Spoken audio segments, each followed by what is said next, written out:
Let's call a spade a spade. When you pick up a product that says made in America, it's likely to be more expensive than its competitors made overseas. Manufacturers and retailers like to tout that added cost as added value.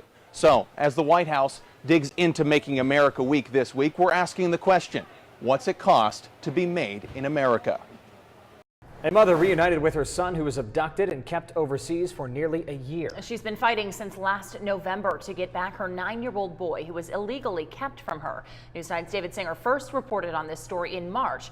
He has the latest now from Monroe County. Our story ends here, just outside of Woodsfield, Ohio, but it begins thousands of miles across the ocean in the island country of Malta, where a judge ruled that a boy was held against his will for nearly a year. Now that boy is back home here in America. When exploring the rural parts of Brooke County, West Virginia, it can feel like you've stumbled back in time in post-colonial frontier America. Well, when we are exploring the reaches of the 911 county mapping system, we stumbled across a genuine relic.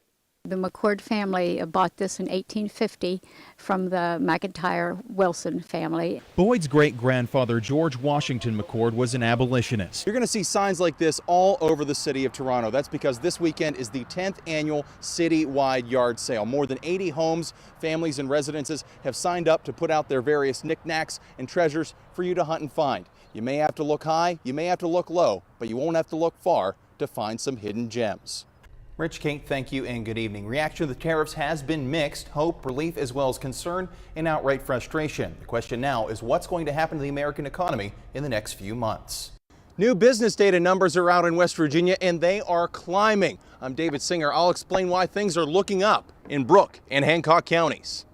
I'm along the side of the road here, U.S. Route 22 eastbound heading toward Pittsburgh in between the Harmon Creek exit and the Three Springs Drive exit. This is actually the bridge spanning the overpass of Harmon Creek and the Route 22 interchange. But just along the road here where the asphalt changes color, that is where there is an apparent danger to drivers and their vehicles. It's a cliche drivers would hope to avoid. These potholes, you can't miss them. The LaBelle neighborhood is now the 25th conservation district in the city of Steubenville. Despite last-minute vocal opposition, it was a unanimous vote to approve its conservancy status.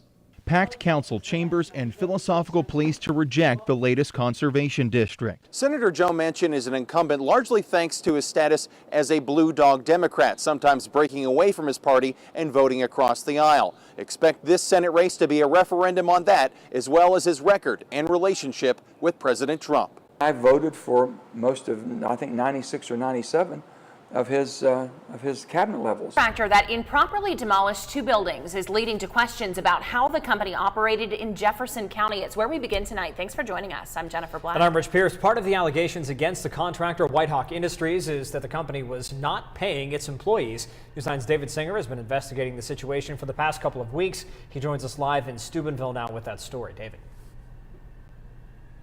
Rich, Jennifer, thank you and good evening. We are on Linden Avenue in Steubenville outside an abandoned home. This home was given to Whitehawk Industries to knock down. Well, the Jefferson County Land Bank is going to have to find another contractor to knock down this home because of the mishandled work that they handled in Bergholz in Steubenville. Whitehawk Industries knocked down a home in Bergholz that had asbestos in it. They did not remove or abate that toxic chemical, and then in their home demolition project in Steubenville, that home was knocked into yet another home, knocking out its power. But this whole situation was brought to us by a tip, a worker who said he was not getting paid.